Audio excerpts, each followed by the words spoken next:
Hello. Okay, so all I want to talk about is the die cutting machine for Cricut. That's the only die cutting machine I have right now. And so I just want to talk about it because when I first got it, I was under the assumption of certain things and nobody told me anything.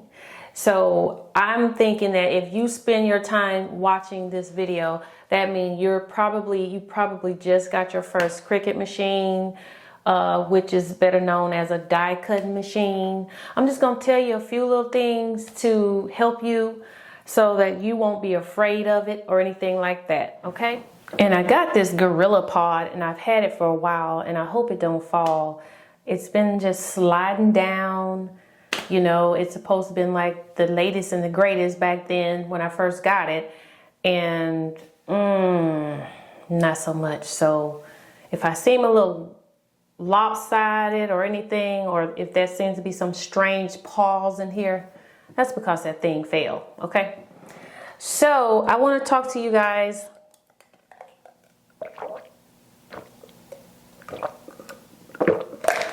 sorry. Really thirsty, getting that water in. So let me just talk to you guys about this Cricut. First of all, before I purchased my Cricut, I thought it was called Cricut. Cricut. How many of you guys thought it was called Cricut, pronounced Cricut? My Cricut machine. So I'm walking around talking about a Cricut. That's number one. Nobody corrected me. I just had to find out. I forgot how I found out, but I found out on my own that it's not Cricut, it's Cricut. And it is not spelled like Cricket the bug. It's spelled C-R-I-C-U-T. Now I knew that, but just in case any of you out there in the world watching me and thought it was spelled just like the bug, it's not. Not the Cricut phone and not the Cricut the bug, okay? And if you're not from the US, you may not be familiar with the phone Cricut. But anyway, I digress. So that was one of those things I had to get past. Then the other thing is, let me see, what else? I thought once I got that machine, because I have the Maker 3. And when I got that Maker 3, I thought that I would be able to make anything in the world, okay? And you can, just about, you can. But here's the deal. Everything you do with that die cutting machine, you have to purchase something. There is nothing that goes with it to make all this magic happen. You have to purchase those things. You have to purchase your standard grip, little pads. I think that's what they're called, the standard grip pads. You have to purchase your die cutting, like the needles and different little gadgets, your pins that go into the die cutting machine.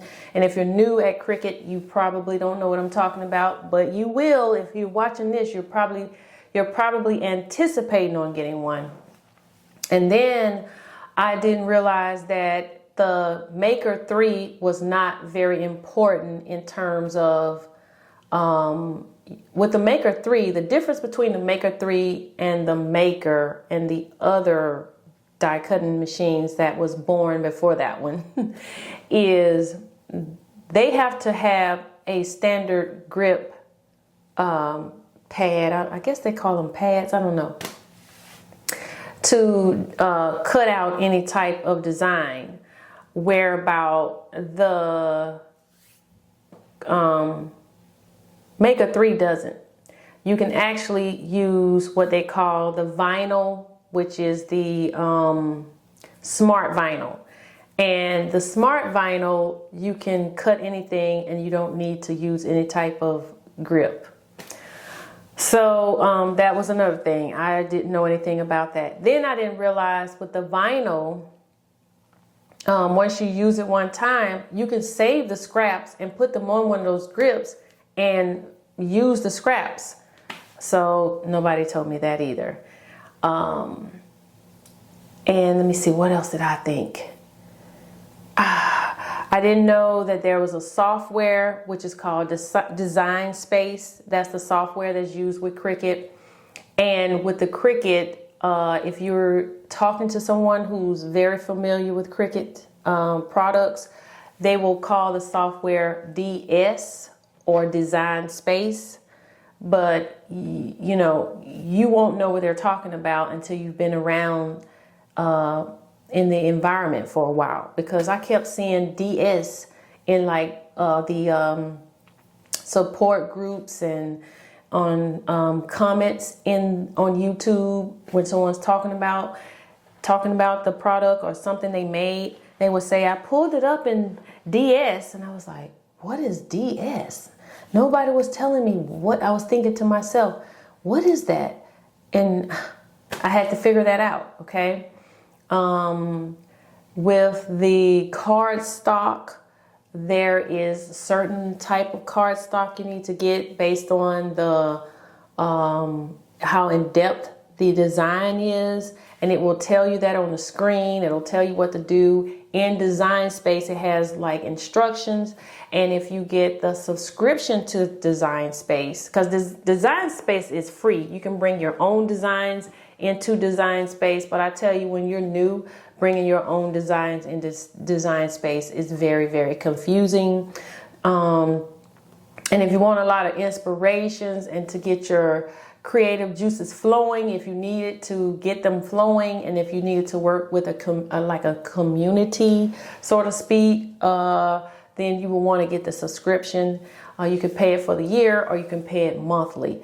I forgot what it is. I think it's $100 and something for the year, or it's $10 a month or something like that. So there's a bunch of Cricut, they call them contributors, and they contribute designs to Design Space for Cricut so that you can use them. You can change some of them out. You can customize them a little bit. Some of them are not customizable, but I did not know any of this. So I'm just telling you. And when you first get your die cut machine, it is very scary. I was scared. I was thinking, oh my God, I have this machine and I don't know what to do with it. I was excited while I was in the store purchasing it, but then once I got it home, all the intimidation just came down. I opened the box, I lifted it out of there, and I put it on the table, and I just stared at it. I took it out of the box for a while. I messed around with a few shirts, creating some onesies, and after that, I couldn't figure. I was having a hard time with getting the designs to stick and all that good stuff. But once I figured all of that out, it started to get a little bit better. But guess what? I put my Cricut die cutting machine up in the box, and I did not take it out for another 2 years. And I got that Maker 3 when it first came out on the market. So when I bought it, it was a new hot item, and I let it sit for 2 years after I made maybe 3, 4 onesies.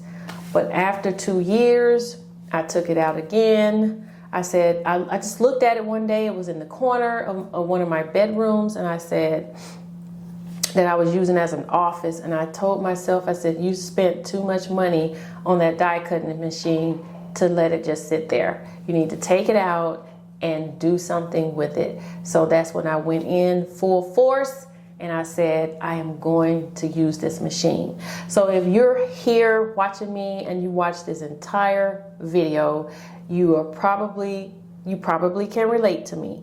And if you can, I want to tell you right now, go and take that die cut machine out of the box, out of the closet, from underneath the bed, wherever you have it tucked away, and pull it out, okay? It's not that bad. And how about we learn together? I may be a little bit further along than you are if you are relating to me now and you have not taken it out of the box. But I still have a long ways to go. So we can relate to each other, and you take it out of the box, and I will see you on the next video.